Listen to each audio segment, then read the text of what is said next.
tonight. I appreciate it. My name is Michael Landis. Most of you have received an email or some kind of communication from me, and it's lovely to meet you all in person. I speak for the entire board of trustees and the staff here at the History Center that we appreciate you taking time out of your schedule to come be with us and to celebrate two outstanding leaders of public history in our area. To make a long story short, as you all know, the work of public history can be a thankless job, often overlooked. If you're a teacher or a writer or a preservationist or archivist or a volunteer, you work hard and you contribute to your community, but often no one, your name isn't included on something, or most people just see the building name. They don't realize that there's a whole team of people that do all that work.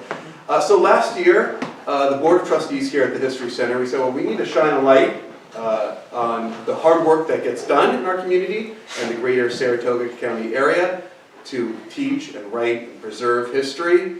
So we created an annual Saratoga County Public History Award. We're very proud of it. And we created a committee of a couple of trustees and a couple of, many more members of the community who volunteered their time to take nominations from all over the place, from all, business leaders and all kinds of people were put forward, and we spent time, several months, poring over all those, and we had good discussions, we narrowed it down, and quite frankly, I think we did a great job, not biased or anything.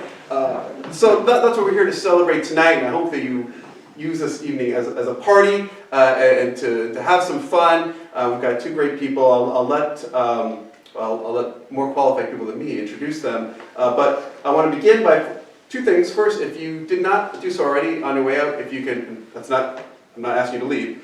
When the party is winding down, if you could just sign in at the, I guess you can call it the front desk up there. We'd love to keep in touch with you.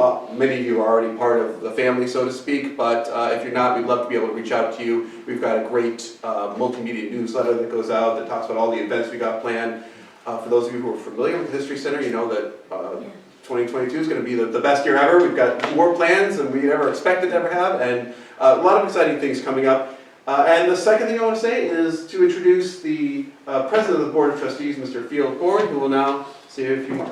Thank you.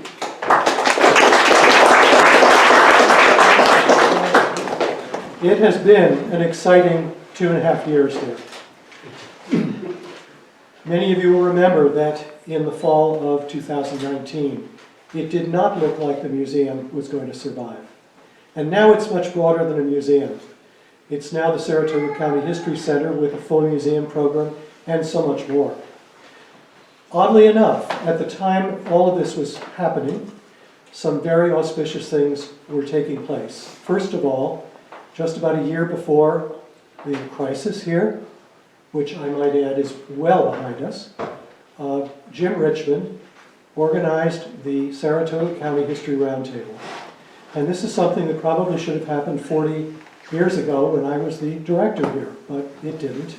But it turned out to be one of the most dynamic things that has happened to public history in Saratoga County. About the same time, perhaps a little earlier, Carol Godette, a native of Saratoga Springs, whose mother was at the top of the press list when I was handed a press list in May of 1978 and told to write press releases. Carol began writing original material that had never been considered as history.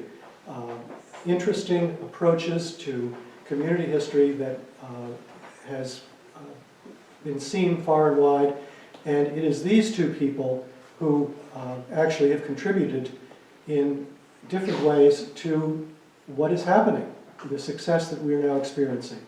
So I'd like to call up the first presenter. Michael, who is the first presenter? Karen Stalter, the historian of the town of Milton.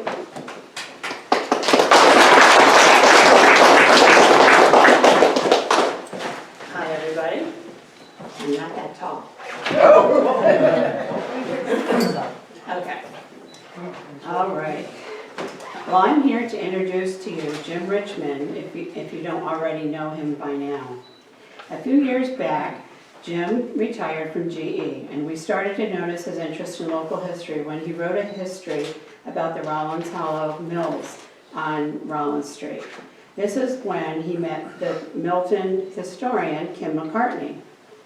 Shortly thereafter, he became a member of the Town of Milton's Historic Structures and Places Committee. His writing didn't stop there. He thoroughly researched and wrote a book entitled The War on the Middleline, which is a historical account on the 1780 raid on Middleline Road during the Revolutionary War. After that, he collaborated with Kim McCartney, my predecessor, to write a book on the early history of the town of Milton entitled Milton, New York, A New Town in a New Nation. He's a terrific researcher and writer, and he has a great way of telling the story. One evening at the Town of Milton Historic Structures and Places Committee meeting, he suggested the formation of a group to share local history of our area, which later became the Saratoga County History Roundtable, which he has been the coordinator for from day one. He has been instrumental in making this group work, making the connections with people and with Brookside to make this happen. He kept on going with this even when the unexpected pandemic came upon us, switching to an alternate means to share history with our local community via the weekly This Week in Saratoga County History articles that have been published in the local newspapers and now has been collected into a book called Saratoga County Stories, which is out there. He also assisted in the planning in the meantime with Brookside for how their programming could change to a virtual format via the Experts Next Door series. He has had a hand in a lot of what Brookside has been doing, even promotion for fundraising when Brookside was in danger of closing. And I promote whatever Brookside is coming up with next in all my monthly historian reports for the town board. He has great people skills and has developed many relationships with many of the town historians, the county historian, and local history buffs as well. He was also part of the team that started republishing The Gristmill, which is a quarterly publication of the Roundtable dedicated to sharing of local history in print. In 2019, Jim was involved with getting Brookside's cassette collection into digital format and worked closely with the county historian and Saratoga Springs Library to get these histories on the library website. He was also instrumental in trying to start an oral history project before the pandemic hit. Also in 2019, Jim was awarded a special award from the Association of Public Historians of New York State for all his work as an independent historian and all the work he had just recently published. He was nominated by the Malta historian Paul Peralt. The town of Boston historian Rick Reynolds and clothier here at Brookside and several other members of a committee, including myself, started preparing for the reenactment of the 1780 raid that was supposed to happen in October of 2020. Due to the pandemic, the reenactment was canceled and they changed the plan to make a video to commemorate the event. The video was put on YouTube and Jim was instrumental again in retelling this story and was also in the video. He and I have been working over this past summer on the Forgotten Crossroads video about Rock City Falls that will be hopefully completed this spring. From taking pictures, making personal connections with local folks, making voiceovers, and telling the story, Jim was involved with it all. He has accomplished a lot in a short period of time and has been a very dedicated historian and member of the Brookside community, promoting everything they have going on and continuing to make history come alive.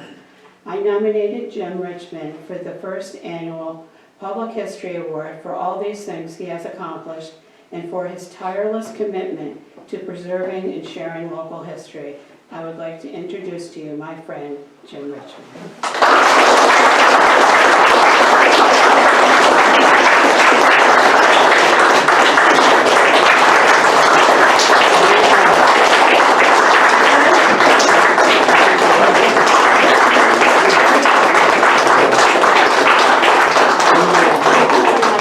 Chronologically correct. That's why I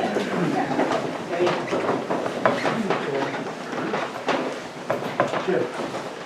Thank you.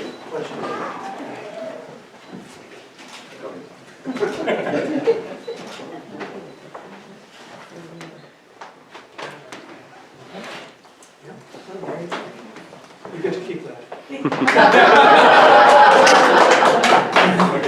Yeah, yeah. Yes. I don't know what else there is to say. Well, what more is there? Well, of course, I thank everybody for coming. This is amazing. I want to start by thanking Karen. Not only, she kind of skipped over a part of the work that we did together in writing the history of the town of Milton. And that was, she was our researcher. She's the one that did a lot of the background work, and she's an excellent researcher in that field. For how many years were you in the Methodist archival department, right? Working there? 13. And unfortunately, Kim has passed on, but Karen has taken over in her place. So that was it's a great partnership, and we continue to work together on a lot of projects. So again, thank you very much. Too many words. Too many words. Those things, nobody does those things by themselves. Everybody knows that, right? I mean, that's why when Michael had called me up originally and said, we'd like to consider you for the award, you remember, It was a hard sell. well, my take on it was that there are just dozens and dozens of people in local history wanting me, because none of this gets done by ourselves. It's always with collaboration of other people. So I just want to thank everybody for coming tonight. I want to thank Brookside for actually instituting the award, because I think it's much beyond just Carol and I. It's really trying to recognize local history on a broader level, and I think that's what we're trying to do. I'm really happy to be joined by Carol, who, history is kind of like a little clique in a way. I mean, it's usually kind of a close-knit kind of a group of people. Carol and I had never met. All the way over in Saratoga, we're in Boston, kind of thing. I think it was kind of, so we did connect, okay, we weren't able to meet, but now we will, okay, and I think there are things we can do. You publish great stuff in the Saratoga Today, or the upper scale newspaper of where I publish, which is in the newspaper itself, but you're in the magazine, so, and you do a lot of great work there, so I really appreciate that. Phil also mentioned the thing that I was going to mention, which is the 2.5 years ago. 2.5 years ago, I was called into the office of the director with a number of other people and said the museum is about to close in 2 weeks, and it was that quick. All right, and of course a lot of us were shocked. I was not on the board at the time, and I didn't realize the financial situation had gotten to that point. But soon after that, first 4 people got together at Coffee Planet, and a couple of days later, 8 people got together, and 2 weeks later, 28 people or so thereabouts got together to make sure that Brookside was saved. Okay, we raised over $90,000 in order to be able to maintain this museum, which has a heritage. The building, of course, goes back 230 years, but the heritage of the Saratoga County Historical Society is since about 1970. So, and it does so much for the county in terms of the history that we were really excited about being able to rebuild it and rejuvenate it into the Saratoga County History Center. So I just want to thank all of you for coming, and I want to thank the History Center for getting the focus, and I got to thank Michael for this, because one of the things that we tried to do is to expand the public relations of not only just the museum for the museum's sake, but for the whole gamut of local history. And Michael's done a great job of that. You probably have seen a lot of the information that's been in the newspapers and on TV about the exhibits and things like that. Michael has a lot to do with that, so I really want to thank Michael for that. And finally, I'd like to thank Field Horn, who we've known off and on for years, but every time you know, for a couple of years I wouldn't see you, and when I saw you again, you were somewhere else. I mean, it was either the Racing Museum or the Saratoga Springs History Museum.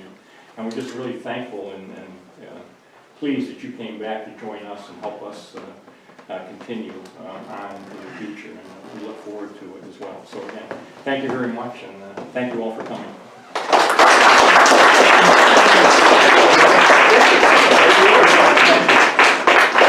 Put it on your wall. Make sure people see it. Please allow me to introduce Chad Beatty, who is the publisher of Saratoga Today. He's going to introduce our next awardee. Although I would like to say one thing.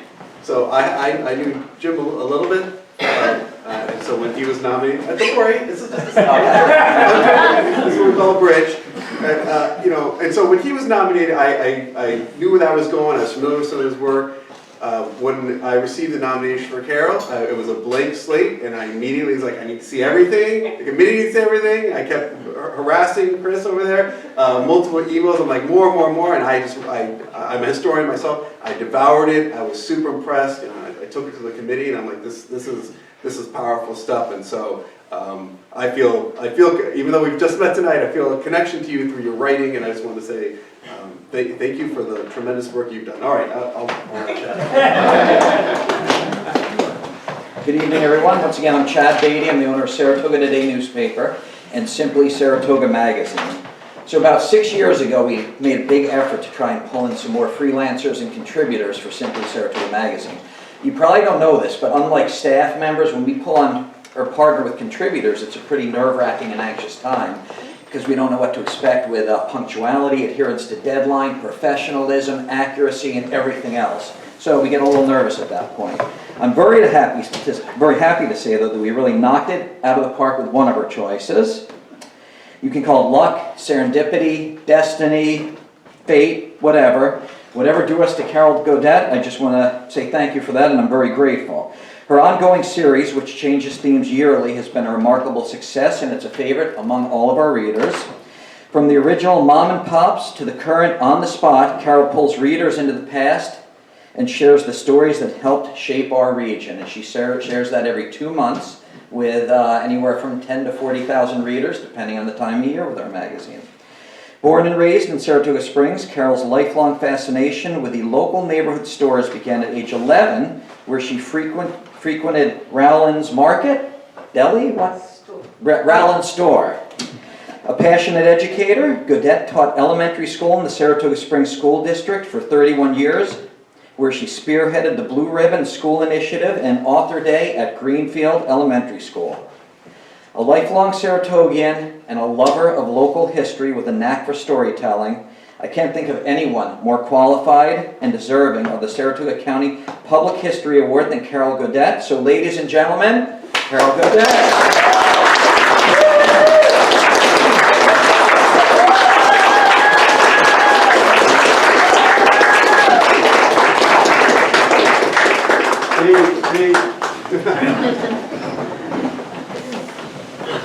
Thank you. A little overwhelming. I remember how surprised I was the day in November when Michael called me out of the blue. My son had just moved home from England and he was living with us. And my daughter was with us too, and I couldn't wait to get home for dinner. I said, I have a big surprise, a big announcement to tell you. I think they were expecting something bigger than this was to me. But I said, you can't tell anybody, it's such a secret. And I was so excited about this and honored that you all thought of me. As some of you have mentioned, this journey couldn't happen alone, and many of you in this room have helped me through this journey, but it really began after I retired from teaching. As Chad mentioned, I used to go to Rowland's Store. It was around the corner from our house, and it was a front for a bookie joint. And at 11 years old, Mr. Rowland used to let me watch the store while he went out and collected bets. And I loved this store. It was like my place. And I wanted the rest of the world to hear about this because I noticed, as many of you do, as you look around, we used to have, when I was growing up, 35 neighborhood mom and pop stores. I only had to walk 1 or 2 blocks in any direction to get to one. Now there's just one left, 5 Points, many of you know that. And I thought, this is sad, and people need to think about this and know about it. And I think when you mention neighborhood stores, most of you would think of one. So I wanted to write this story. So I started writing that, and I went to the Saratoga room, and I found out there were lots of stores that had really interesting stories that I needed to tell about. So I started writing them just kind of for myself, but I wanted to share them. So I said, how can I do this? So I thought about going to the Saratogian, but Chad's paper was really catching on. So I set up and made an appointment and went in to talk to him, and I sat down and I handed them to him. And he read them over. He goes, well, do you have any pictures? And I said, well, we'll get some. And I got Tom Denny to help me, my friend, map out all the stores. We started noticing patterns, and so that was one of our graphics. And I started coming up with pictures. So they were all in an envelope. I left them with Chad, and I didn't hear anything for 6 months. And this is what Michael said about being such an isolated thing. I said, I guess nobody else is as passionate about this as I am, or interested.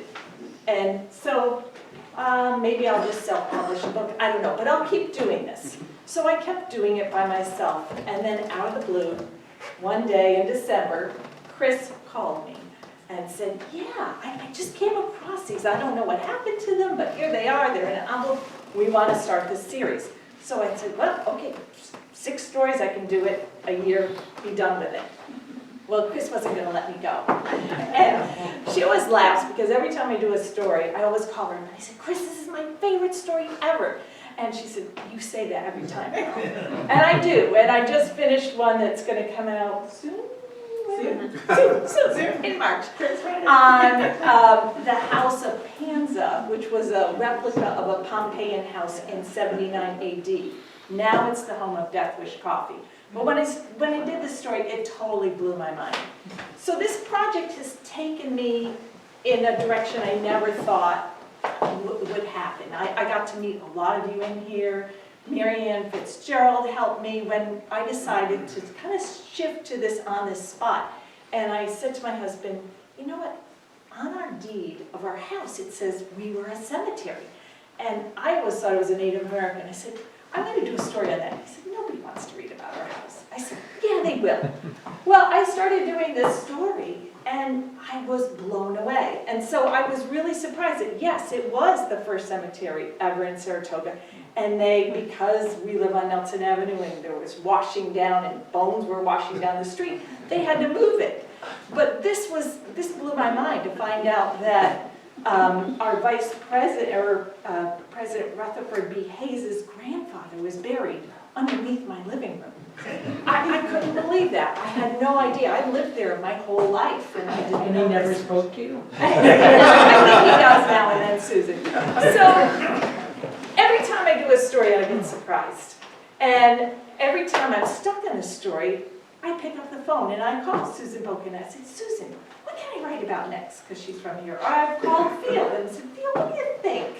And he'll say, well, and he'll kind of give me a little something. Or I'm doing a story and I call Charlie Kenzel back there and I said, Charlie, tell me more about the waters.